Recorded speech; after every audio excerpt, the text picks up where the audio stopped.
सोमवार का दिन था। ओपीडी का आखिरी पेशेंट चेक कर रहा था तो इंटरकॉम का फ़ोन बजा। मेरी रिसेप्शनिस्ट कावेरी थी। सर, मुग्धा देसाई लाइन पे है, आपसे बात करना चाहती है। मैं किसी भी मुग्धा देसाई को नहीं जानता। उसका मोबाइल नंबर लेके रखना, मैं बाद में बात करूँगा। मैंने पेशेंट को चेक किया, कुछ दवाई लिख के दी और वो चला गया। आज की ओपीडी खत्म हो चुकी थी। रात के 10 बजे थे। हॉस्पिटल में एक राउंड मार के मैंने पत्नी साइली को फ़ोन किया। हेलो साइली, मुझे घर आने में और आधा घंटा लगेगा। तुम्हें भूख लगी होगी तो तुम खा लेना। मेरा खाना हो गया है श्रीकांत, मुझे एसिडिटी का प्रॉब्लम है, पता है ना तुम्हें। ओके बोल के मैंने फ़ोन कट किया। बहुत सालों से बस यही जवाब मिलता था। बहुत बार इच्छा होती कभी कभार साइली मेरे लिए रुके, हम दोनों बात करते हुए एक साथ खाना खाए। भले ही साइली डॉक्टर ना हो, पर कभी चैलेंजिंग केस आई तो साइली के साथ डिस्कस करने का मन करता। लेकिन साइली को इनमें बिल्कुल इंटरेस्ट नहीं था।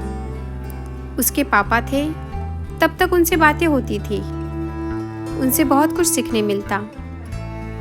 2 साल हुए उनको गुजरे हुए। मेरे गुरु कहीं खो गए। बेटा है, लेकिन वो अपने दोस्तों और पढ़ाई में ही बिजी रहता है। केबिन के बाहर आते ही नर्स को कुछ इंस्ट्रक्शन देके मैं घर गया। घर पहुंचा तो साइली रूम में सोने ही जा रही थी। मुझे देखकर आलस देकर पूछा, अरे तुम आ गए, खाना गरम करूं? आज मालती ताई नहीं आई है। खाना गरम करके टेबल पर रखो और तुम सो जाओ, मैंने बोला। मैं नहा के फ्रेश होके खाने के टेबल पर बैठा। खाना खाते खाते वही मुग्धा देसाई की याद आई। कौन होगी ये? इतनी रात को क्या बात करनी होगी मुझसे? कल फोन करके देखता हूँ, ये सोच के रोज की तरह अकेले ही खाना खाकर मैं भी अपने रूम में गया। नींद नहीं आ रही थी। मुंशी प्रेमचंद की एक किताब लेके पढ़ने लगा। पढ़ते पढ़ते मैं भी उस कहानी की दुनिया में पहुंच जाता और कब सो जाता मुझे भी नहीं पता चलता। दूसरे दिन सुबह ओपीडी खत्म करके मैंने कावेरी को केबिन में बुलाया और पूछा, कावेरी, कल किसी मुग्धा का कॉल आया था ना? उनका मोबाइल नंबर देना जरा, मैं कॉल करता हूँ। हाँ सर, देती हूँ, बोल के कावेरी ने तुरंत नंबर दिया। मैंने डायल किया। थोड़ी देर में फ़ोन रिसीव हुआ।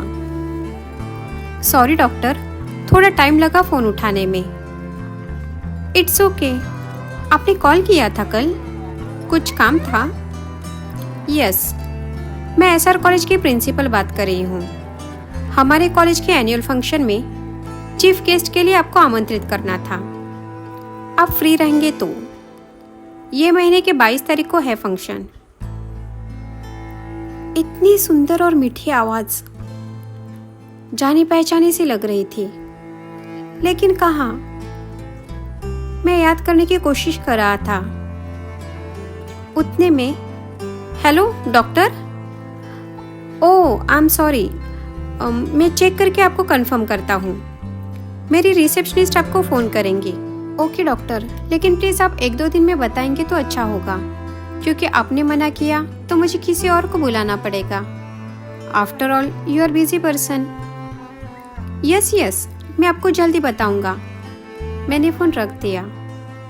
फिर भी न जाने क्यों वो मधुर मीठी आवाज़ मेरा पीछा कर रही थी। उस दिन का मेरा कुछ भी शेड्यूल नहीं था, तो मैंने चीफ गेस्ट का आमंत्रण स्वीकार किया।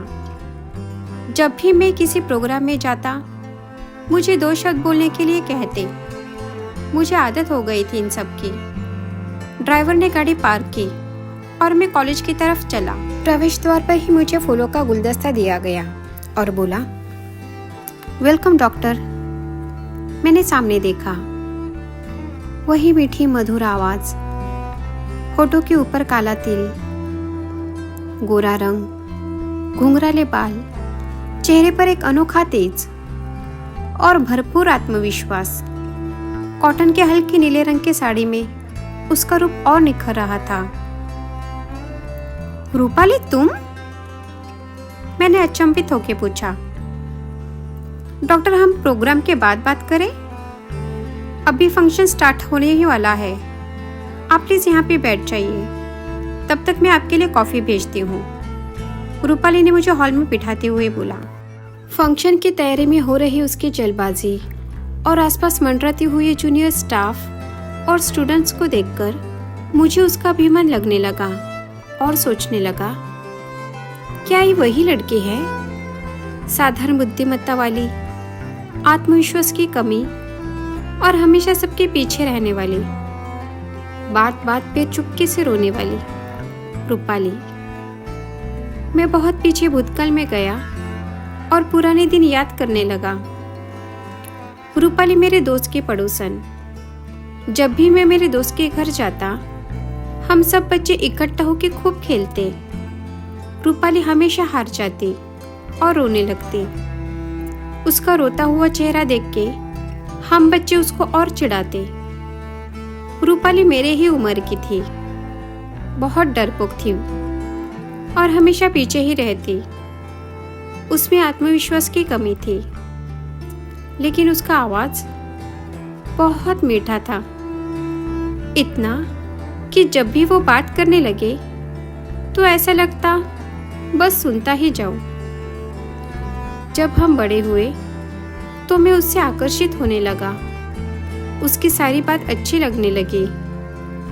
उसकी वो मुस्कान, घुंघराले बाल, होठों के ऊपर का तिल और उसका गोरा रंग मुझे मोहित करते। उसके साथ वक्त बिताना मुझे अच्छा लगने लगा। उसको भी मैं पसंद आने लगा हूँ, यह भी मैं जान चुका था। 12वीं का साल आया। मेरा नाम स्कॉलर स्टूडेंट की लिस्ट में था। मेरे माँ बाप की तमन्ना थी कि मैं डॉक्टर बनूं। मैं दिन रात पढ़ाई में जुट गया। 12वीं के बाद मैं रूपाली के सामने प्यार का इजहार करूंगा सोच के रूपाली को मेरे मन से हटा दिया। एग्जाम्स खत्म हुए, सब पेपर्स अच्छे गए। एंट्रेंस के एग्जाम की तैयारी करनी थी। मुझे मेडिकल कॉलेज में एडमिशन मिला, लेकिन रूपाली सिर्फ 60% मार्क्स ही मिले थे। उसने आर्ट्स लिया। दिन रात रूपाली के बारे में सोचने वाला मैं उसके मार्क्स सुनकर अलग ही सोच में पड़ गया। उसकी और मेरे बुद्धिमत्ता में बहुत अंतर था। बौद्धिक स्तर पर रूपाली और मैं किस विषय पे बात करेंगे? मुझे इतना साधारण घर संसार और बाल बच्चे संभालने वाला लाइफ पार्टनर नहीं चाहिए था। मैं उसको टालने लगा। रूपाली की भी ध्यान में आया। मैंने दोस्तों के घर जाना छोड़ दिया। कुछ दिन बाद पता चला वो अपने किसी रिश्तेदार के यहाँ नासिक गई थी पढ़ने के लिए। मैं मेरे मेडिकल की पढ़ाई में रूपाली को पूरी तरह भूलने लगा। मेरी कॉलेज की क्लासमेट साइली राउत के पिताजी हमें कभी कभार लेक्चर देने आते थे कॉलेज में। वो मुझे बहुत पसंद करते थे। साइली उनकी इकलौती लड़की। वो बीएससी कर रही थी। एक दिन डॉक्टर राउत ने मुझे सीधे सीधे कड़क आवाज में पूछा, यंग बॉय, तुम साइली को लाइफ पार्टनर बनाना पसंद करोगे? मेरे काम की इतनी बड़ी जिम्मेदारी साइली संभालेगी ऐसा मुझे लगता था, बट उसको मेडिकल में कोई इंटरेस्ट ही नहीं है। तुम्हारे जैसा होनहार और डिसिप्लिन लड़का मेरे हॉस्पिटल की जिम्मेदारी बहुत अच्छी तरह से संभाल लेगा ऐसा मुझे लगता है। सोच के जवाब देना। मेरी साइली से बात हुई है, उसको कुछ प्रॉब्लम नहीं है। साइली ने एक बार हम सब कॉलेज के दोस्तों को उसके घर पार्टी दी थी। तब मैंने उनका हॉस्पिटल, वो ऐशो आराम नजदीक से देखा था। वह बड़ा हॉस्पिटल और ऐशो आराम की जिंदगी जैसे मुझे बुला रही थी। मैंने डॉक्टर राउत को हाँ बोला। पोस्ट ग्रेजुएट करते ही मेरी साइली के साथ शादी हुई। बिना मेहनत किए हुए मुझे सब कुछ मिला। मुझे सिर्फ संभाल लेना था। श्रीकांत दीक्षित।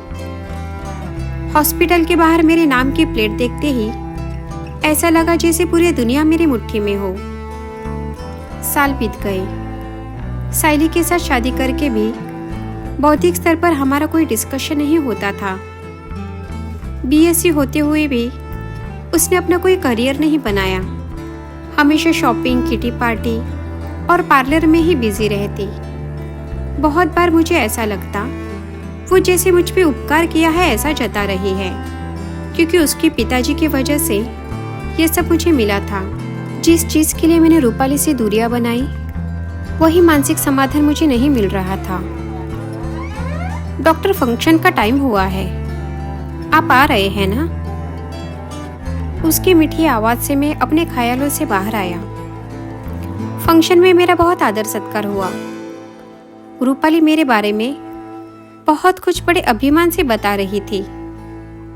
उसका वह वक्तृत्व और आवाज़ की मिठास सब प्रेक्षक बहुत ध्यान देके सुन रहे थे। एक साधारण बुद्धिमत्ता की लड़की समझकर जिसे मैंने ठुकराया था, वो मेरे विषय का अभ्यास करके बहुत आत्मविश्वास के साथ बोल रही थी। मुझे बहुत अपराधी लगने लगा। सबके सामने मैं रूपाली से बात नहीं कर सका। दूसरे दिन मैंने उसे फोन किया। रूपाली, कल तुम कितने कॉन्फिडेंस के साथ बात कर रही थी। कॉन्ग्रेचुलेशंस, तुम्हारे ये बदलाव से मुझे बहुत खुशी हुई। श्रीकांत, इसका सब श्रेय मेरे हस्बैंड को जाता है, पवन कदम, मेरा लाइफ पार्टनर। हम दोनों एक ही कॉलेज में पढ़ते थे। वो मेरा 1 साल सीनियर था। उसका मेन सब्जेक्ट इंग्लिश साहित्य था। पहचान हुई, मुलाकात बढ़ी। तुमसे दूर होने के बाद मेरे अंदर की हीन भावना और बढ़ने लगी, लेकिन पवन ने मुझे मेरे अंदर छिपे अच्छाइयों को महसूस करवाया। उसने मुझे पढ़ने की आदत लगवाई।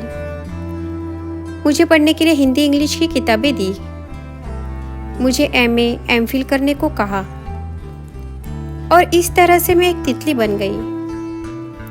पवन एक कॉलेज में इंग्लिश विभाग का प्रमुख है। मेरी एक लड़की है, मनस्वी नाम है उसका। वो भी अपने पापा की तरह इंग्लिश लिटरेचर में करियर करना चाहती है।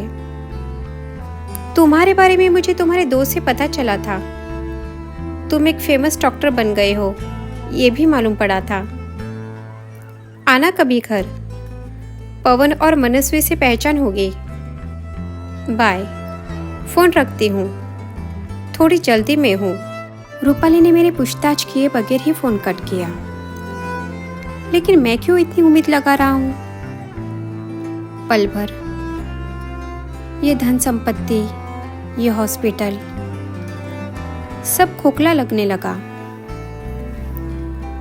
सब कुछ होते हुए भी कहीं पे कुछ छूट गया था, कहीं पे कुछ रह गया था। मेरा अहंकार, मेरा स्वार्थ, सब चला गया।